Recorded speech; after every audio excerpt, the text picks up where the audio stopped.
Welcome to Coruzant Technologies, home of the Digital Executive Podcast. Do you work in emerging tech, working on something innovative, maybe an entrepreneur?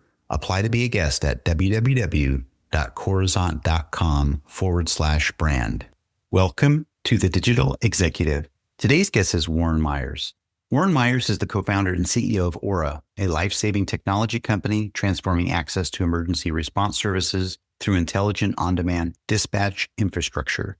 Under his leadership, Aura has built South Africa's largest vetted response network, connecting users instantly to private security and medical responders via smart auto dispatch technology. The platform integrates seamlessly into partner ecosystems through APIs, mobile apps, WhatsApp, and IoT devices, enabling organizations and individuals to embed emergency response directly into their services. Well, good afternoon, Warren. Welcome to the show. Hey, great to be here, Brian. Thanks for having me. Absolutely, my friend. I appreciate it. And traversing multiple time zones and calendars to get here. You're in Johannesburg, South Africa. I'm in Kansas City, so I really appreciate that. And Warren, if you don't mind, I'm going to jump into your first question here. You co-founded Aura in 2017 in South Africa to address a deeply local problem, overstretched public safety infrastructure where emergency assistance is often delayed or ineffective. What was the moment that convinced you this was solvable with technology? And how did that local insight set the foundation for what's now a global expansion? So, Brian, when we got started, we did know at that stage that only a tiny percentage of the population of South Africa were able to access and afford private security and private ambulance response. And that was mainly linked to you owning an expensive house with an alarm system or having medical aid or medical insurance, which is a tiny percentage of developing markets, but 5% only. And this is in a country where, unfortunately, the public sector and the services that citizens get from police and public ambulance service is almost non-existent. So you have this dynamic where 95% of people in a country that's extremely dangerous are not able to get any public response in emergencies, and also cannot access and afford access to private. And because even before, like a few decades before we started, the public sector was already so broken, there was large amounts of private fleet security and ambulance networks that operated in very localized geographies and cities. And when we looked at this, we said, right, 95% of people can't access these emergency response services. But at the same time, those fleets were doing nothing 90% of the time. So you had all this demand and you had all this supply, and they just weren't finding each other properly. And that's where the technology platform like Aura was birthed, really coming out of marketplace technology platforms that already came out of America, like Uber, etc., where you're really bringing supply and demand together in what's called a shared value concept, where millions more people can access and afford a service while enabling idle providers or suppliers who have idle capacity who are able to make additional revenue on the existing fleet overhead. So that's how the whole thing sparked, and that's why we have a triangle on our logos. We've built a shared value concept where millions more people can afford this basic human need, the safety need. The suppliers are making more money, and us as a platform are growing. So there's this frictionless model that we've been lucky to jump on and scale. And just to your point around why it applies in other regions, is I mentioned earlier that there's a gap between what citizens need and what its government can provide. And granted, in emerging markets, that gap is massive. But in more developed markets like in Europe and America and parts of Asia and Australia, that gap is small, but it's growing because there's millions more connected devices that citizens are buying, handsets, IoT, connected homes, and the police have always been the response to that. And it's getting to a point now in Europe and America where we operate where the police are saying, guys, we can't do all of this triage and all of these responses to these alarms. We just don't have the resources to manage all the false alarms because 95% of activations from home alarms and business alarms are false alarms. So they're moving to a world where they're deprioritizing responding to fixed property alarms. And we've come in and built a private network of licensed, vetted, and insured guard networks that go out and provide an inspection or a triage at that property. So I think just to bring it home, every region has a gap between what its government can provide to their citizens. That gap is growing, and we use our platformed on-demand guard response platform to fill that specific gap in that country. That's amazing. I really like the story too. You talked about that, and I know this is a global issue, of course, even in the United States. But you talked about only a small percentage of people in South Africa were able to afford private security and safety, and that's where you saw that gap. And it's certainly public sector is overstretched, broken in a lot of areas. But you built this shared value concept, which I really like. It's a frictionless model where everybody can benefit, and folks can make additional revenue through these shared platforms like Uber, et cetera.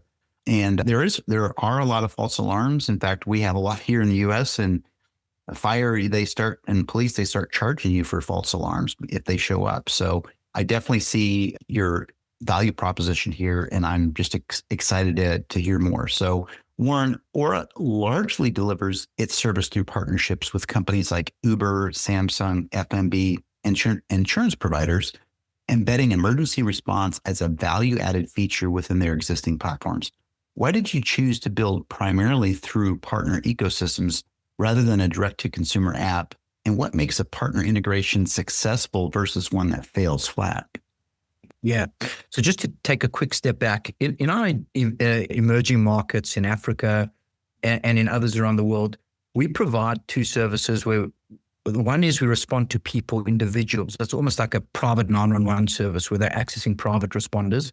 As I mentioned, the public services, the 911 just doesn't work. And we also respond to properties. But in Europe and America, our models are purely focused on responding to properties to verify why alarms have gone off. Gladly, like the 911 infrastructure in Europe and America still is very good, because if you're having a personal safety issue, when you speak to a 911 operator, you typically would get a very good response. So that's not broken, and we're not trying to fix that. So just to lay the land of what we do in each region, but in all regions, no matter whether we're responding to people or places, we decided to move on this, go with this B2B to C distribution strategy. And I've got to say, there's give and take, or pros and cons, doing that as opposed to going direct to consumer. And the reason why initially we decided to do that was we quite rightly understood that the power and the moat within our model was to network and almost own or monopolize the response layer using our tech, and rather outsource the distribution to companies that already have engaged customers on apps or they already monitor their home alarms. And like I said, there are cons. Dealing through huge companies creates quite sales cycle lags. They sometimes take 6 months, 12 months to get over the line. You're working through companies like Samsung, they're really big, so you have to manage those sales cycles.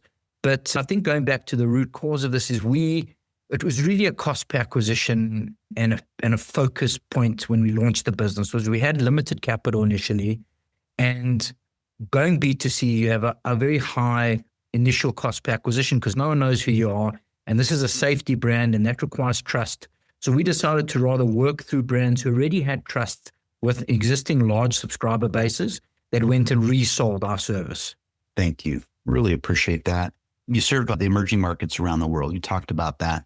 You respond to two areas, individuals and properties, and you serve that B2B to C space. And I know you're not trying to solve that 911 or personal safety landscape, which you talked about, but again, leveraging these partnerships with these big players in the market, and again, filling that gap, especially in that area where there could be false alarms or property that might be in jeopardy. So I appreciate those insights. And Warren, Aura was initially built to address gaps in emergency response in emerging markets, as you talked about, where public safety infrastructure is often under-resourced.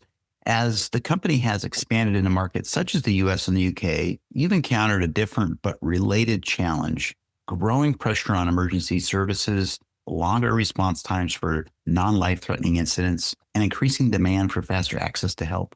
How has Aura adapted its technology and model to solve these different problems across markets? And what have these experiences taught you about the future of emergency response, regardless of a country's level of development?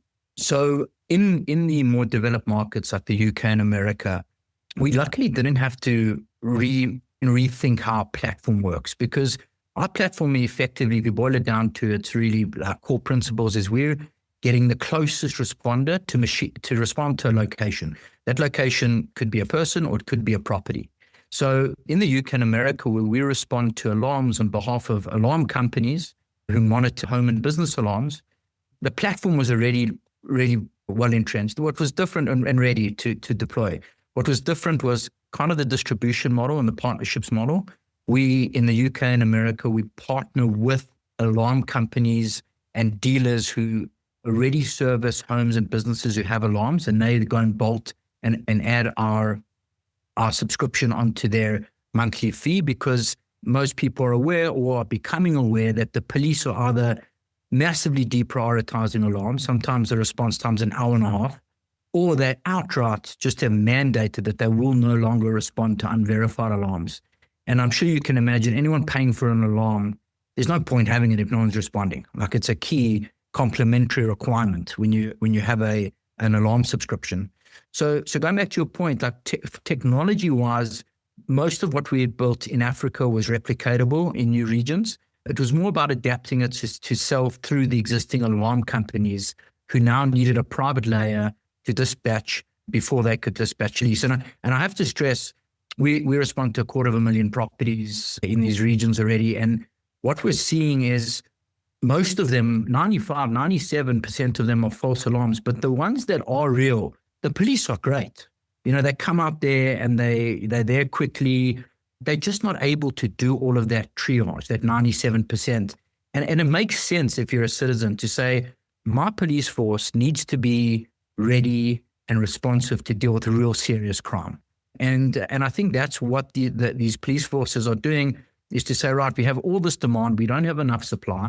Where do we go and reprioritize our resources in order to be most effective for real life-threatening or threat to property crimes?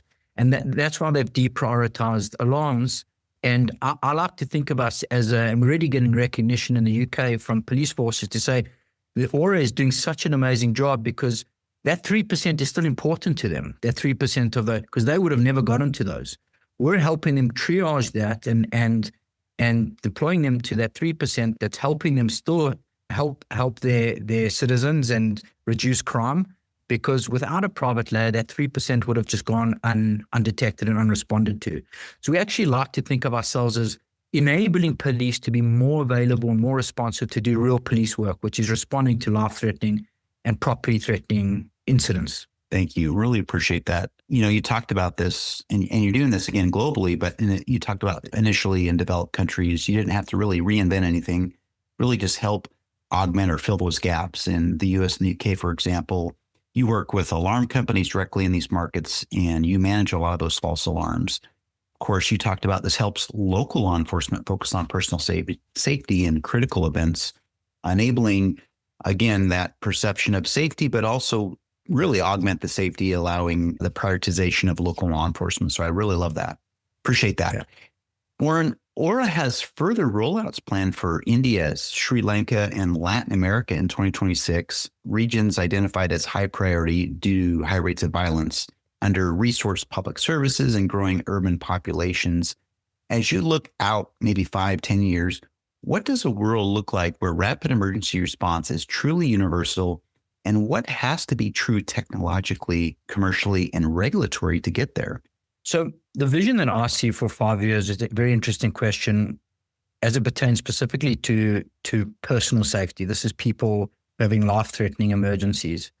Is at the moment, the main modality is for you to pick up your phone and phone 911. And again, in a lot of developed markets, that really works well. But there's tons of scenarios where someone is just in such dire situation, they're not even able to phone. And I think that the emergence of biometric triggers coming straight out of wearables, activations, triggers like crash detection, the OEMs that create these, which would be like your Whoops and your Apples and all wearable companies, and even vehicle OEMs that can push crash detection, they're going to need one global partner that helps clear that into a global response infrastructure.